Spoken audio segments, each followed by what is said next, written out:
എല്ലാവരും ഞെട്ടി. സത്യമാണ് ഞാൻ പറയുന്നത്. അതുമാത്രമല്ല, ഓരോ തവണയും ആ കുട്ടിയെ പീഡിപ്പിക്കുമ്പോഴും അവർ ഒരു പേര് പറഞ്ഞുകൊണ്ടിരുന്നു. എന്താ അത്? രഞ്ജിത്ത് ചോദിച്ചു. തീർത്ഥ എന്നായിരുന്നു.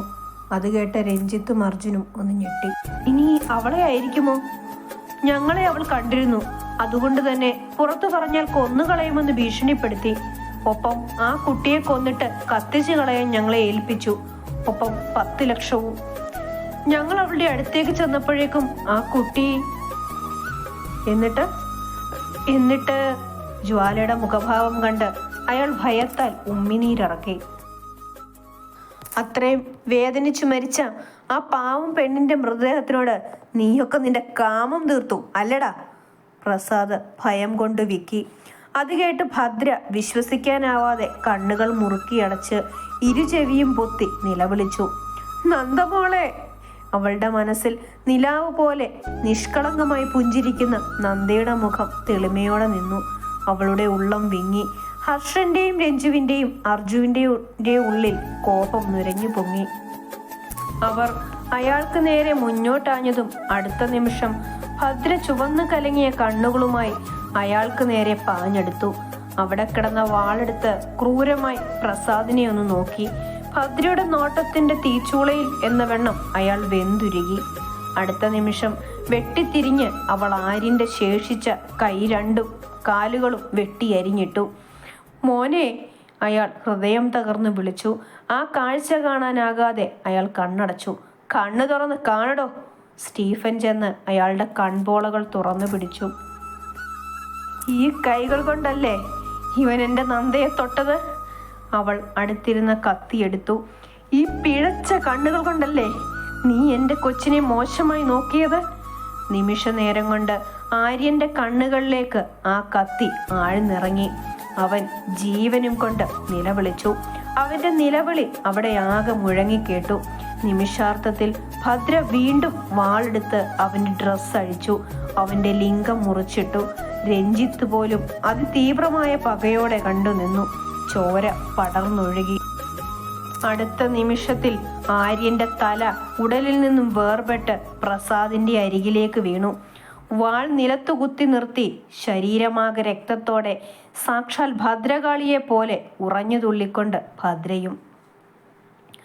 അങ്ങ് ജയ്യുടെ ഫ്ലാറ്റിൽ. ഹലോ സാന്ദ്ര. യെസ് പറ ബേബി. ഞാനിവിടെ ഫ്ലാറ്റിലുണ്ട്.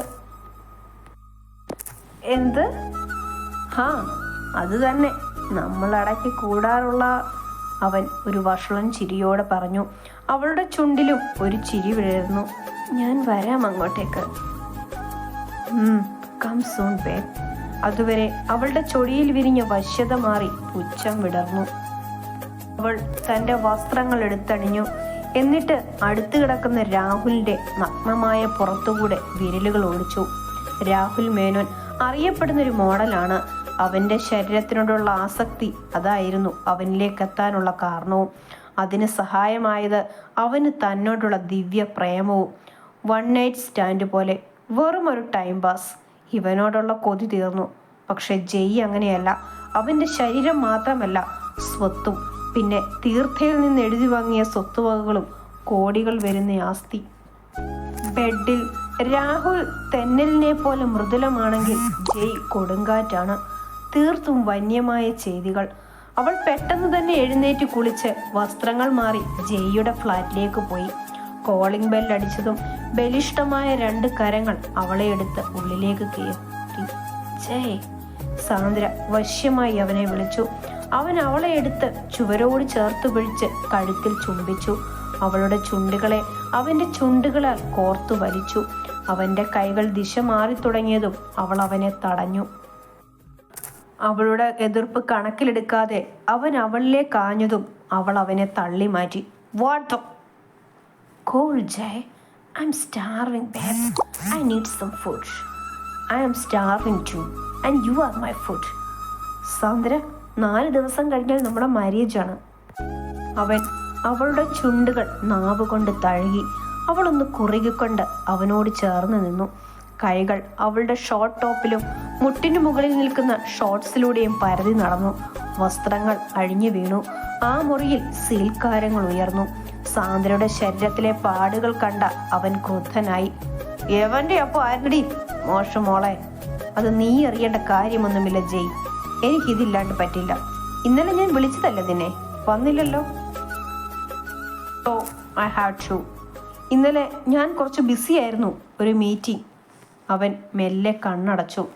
ഇന്നലെ തനിക്ക് കീഴിൽ അമർന്ന മൃദുലമായ ശരീരം, എന്നെ ഉപദ്രവിക്കല്ലേ എന്ന് കെഞ്ചിയ ആ കുഞ്ഞു മുഖം. ഏറിയാൽ ഒരു 20 വയസ്സേ കാണൂ. പക്ഷേ അവളുടെ എതിർപ്പുകളും പിടച്ചിലും നിലവിളിയും അവനിൽ വീണ്ടും ഉന്മാദമുണർത്തി. അച്ഛൻ്റെ PA ആയി ജോയിൻ ചെയ്തിട്ട് 2 ദിവസമെന്തോ ആയിട്ടുള്ളൂ ആ പെണ്ണ്. ആദ്യം സ്നേഹത്തോടെ ഒന്ന് ശ്രമിച്ചു, വഴങ്ങിയില്ല. എൻ്റെ കവളിലാഷമോൾ അടിച്ചു. പിന്നെ ഒന്നും നോക്കിയില്ല, അവളെ അങ്ങ് പൊക്കി. മതിയാവുന്നത് വരെ ആസ്വദിച്ചു. 2 ദിവസത്തോളം ഒടുവിൽ എതിർത്തിട്ടും കാര്യമില്ലെന്നറിഞ്ഞുകൊണ്ടാവണം പാവയെ പോലെ കടന്നു. അതോടെ തൻ്റെ ആവേശവും തീർന്നു. പിന്നെ അവിടെ ഇട്ടിട്ട് വന്നു. അടുത്ത ഏതെങ്കിലും പുഴയിൽ കൊണ്ടിടാൻ പിള്ളേരോട് വിളിച്ചു പറഞ്ഞിട്ടുണ്ട്. ചത്തു കാണും. അവളും ഇങ്ങനെയായിരുന്നു, തീർത്ത. അവളുടെ വശ്യമായ സൗന്ദര്യം അത് ഓരോ തവണയും മത്ത് പിടിപ്പിച്ചിട്ടേ ഉള്ളൂ. തീർത്ഥയുടെ ഓർമ്മ മനസ്സിൽ നിറഞ്ഞതും അവനിലെ മൃഗം ഉണർന്നു. അവൻ സാന്ദ്രയെ കട്ടിലേക്ക് വലിച്ചിട്ടു. ഒടുവിൽ വിയർപ്പിറ്റുന്ന ശരീരങ്ങളോടെ ഇരുവരും തളർന്നു വീണു.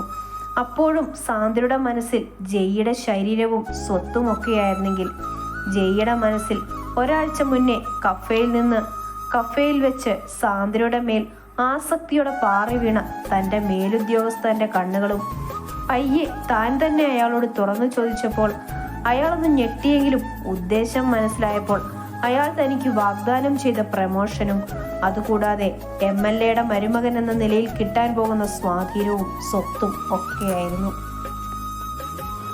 ഒരു നിമിഷം ഏവരും സ്തബ്ധരായി നിന്നെങ്കിലും പെട്ടെന്ന് ഹർഷൻ ഓടിച്ചെന്ന് അവളിൽ നിന്ന് ആ വാള് പിടിച്ചു വാങ്ങി. അവൾ പൊട്ടിക്കരഞ്ഞുകൊണ്ട് അവനിലേക്ക് ചാരി. പെട്ടെന്ന് ബോധം നശിച്ചു വീണു. അവൻ അവളെ കൈകളിൽ കോരിയെടുത്തു. ജ്വാല പെട്ടെന്ന് ഗാർഡ്സിനോട് പറഞ്ഞു, take care of it. Yes ma'am. അവൾ ഹർഷന് നേരെ തിരിഞ്ഞു. സർ, ഭദ്രയെ വീട്ടിലേക്ക് കൊണ്ടുവരണ്ട. ഇവിടെ എനിക്കൊരു വില്ലയുണ്ട്, അവിടേക്ക് ചെന്നോ. ഇന്നൊരു ദിവസം അവിടെ നിൽക്ക്. She needs some rest and food ഞാൻ അവിടെ എത്തിച്ചോളാം. അവിടെ അടുത്തുള്ള വില്ലകളിൽ ആൾക്കാരുണ്ടാവില്ലേ? ഭദ്രയേട്ടത്തി എങ്ങനെ കണ്ടാൽ? ഇല്ല അർജുൻ, ആ വില്ലയും അതിൻ്റെ ഫ്രണ്ടേജും ഒക്കെ ആയിട്ട് 4 ഏക്കറോളം ഉണ്ട്. അതുകൊണ്ട് അടുത്തങ്ങനെ ആരുമില്ല. പ്രൈവറ്റ് വില്ലയാണ്. റഹീം, മാം, സാറിനെ വില്ലയിലേക്ക് കൊണ്ടുവിട്ടിട്ട് വാ. സാർ ധൈര്യമായി ചെന്നു, ഇത് ഞങ്ങൾ നോക്കിക്കോളാം. വില്ലയുടെ കീ എടുത്ത് ഹർഷന് നൽകി. രഞ്ജിത്തും കണ്ണുകൾ കൊണ്ട് ചെന്നോ എന്ന് ആംഗ്യം കാണിച്ചു. അവൻ അവളെ കാറിന്റെ പിന്നിലേക്ക് കിടത്തി. അവനും കയറി. റഹീം കാർ വില്ലയിലേക്ക് പായിച്ചു. മകന്റെ നുറുങ്ങിയ ശരീരത്തിലേക്ക് നോക്കി നിലവിളിച്ചുകൊണ്ടിരുന്ന പ്രസാദിന്റെ ബോധം അപ്പോഴേക്കും നശിച്ചിരുന്നു. അർജുൻ രഞ്ജിത്തിനോട് പറഞ്ഞു, ഏട്ടൻ വീട്ടിലേക്ക് ചെന്നു, ഞങ്ങൾ വന്നേക്കാം. സാരമില്ലടാ, ഞാനും നിൽക്കാം. ഏട്ടന് ബുദ്ധിമുട്ട് തോന്നുന്നുണ്ടെന്ന് എനിക്കറിയാം. സാരമില്ല, ചെന്നോ. ശരി, സൂക്ഷിച്ചു വേണം. ജ്വാല, ഞാൻ ചെല്ലട്ടെ? ആ ഏട്ടാ, ചെന്നു. രഞ്ജിത്ത് തിരികെ പോയി. അവൾ തിളച്ച എണ്ണ അല്പം ഒരു പാത്രത്തിലെടുത്ത് അയാളുടെ ശരീരത്തിലേക്ക് ഒഴിച്ചു. അലർച്ചയോടെ അയാൾ എഴുന്നേറ്റു. എൻ്റെ മോൻ, പ്രസാദ് കരഞ്ഞുകൊണ്ടിരുന്നു. നിർത്തടോ, ആ പാവം പെണ്ണിനോട് ഈ ക്രൂരത കാണിച്ചപ്പോൾ താൻ ഒന്നും ഓർത്തില്ലല്ലേ? പറയ, ആരാ അവൾ? നിങ്ങൾ കണ്ട പെണ്ണ്? അറിയില്ല, ഞങ്ങളെ കണ്ടയുടനെ മുഖം മറച്ചിരുന്നു. സത്യമാണ്. പിന്നെ കഴുത്തിലൊരു ടാറ്റു ഉണ്ടായിരുന്നു, തേളിൻ്റെ. കണ്ണുകൾ ബ്രൗൺ നിറം. ഇതേ അറിയൂ. അവൾ അർജുൻ്റെ അടുത്തേക്ക് നിന്നു. പോയാലോ? പ്രസാദിനെ അതിനുള്ളിൽ തന്നെ ഇട്ടിട്ട് അവർ ഗോഡൗൺ പൂട്ടി. ഇയാൾക്ക് ദിവസം ഒരു നേരം ഭക്ഷണം, കുറച്ച് വെള്ളം, ജീവൻ വേണം. ഓക്കെ? അവൾ സ്റ്റീഫനോട് പറഞ്ഞു. Okay madam. അവർ ഇരുവരും കാറിലേക്ക് കയറി. അർജുൻ കാർ വീട്ടിലേക്ക് തിരിച്ചു. അർജുൻ, വീട്ടിലേക്ക് വേണ്ട, ഒരു കഫേയിൽ പോവാം. അവൻ നല്ലൊരു കഫേയിലേക്ക് കാർ തിരിച്ചു. അവൾ അവൻ്റെ തോളിൽ പിടിച്ചു കിടന്നു. അവൻ അവളുടെ നെറുകയിലൊന്ന് തലോടിക്കൊണ്ട് ചുണ്ടുകൾ അമർത്തി. നനുത്ത ചുണ്ടിൻ്റെ സ്പർശനം അവളിൽ കുളിരു പടർത്തി. അവളിലൊരു പുഞ്ചിരി വിടർന്നു, പ്രണയം നിറഞ്ഞൊരു പുഞ്ചിരി. പിറ്റേ ദിവസം രാവിലെ ആയപ്പോൾ ദിവാകർ എത്തിയിരുന്നു. ജ്വാലയിൽ ഒരു പരിഭ്രമം നിറഞ്ഞു. തന്നെ അംഗീകരിക്കാനാവുമോ?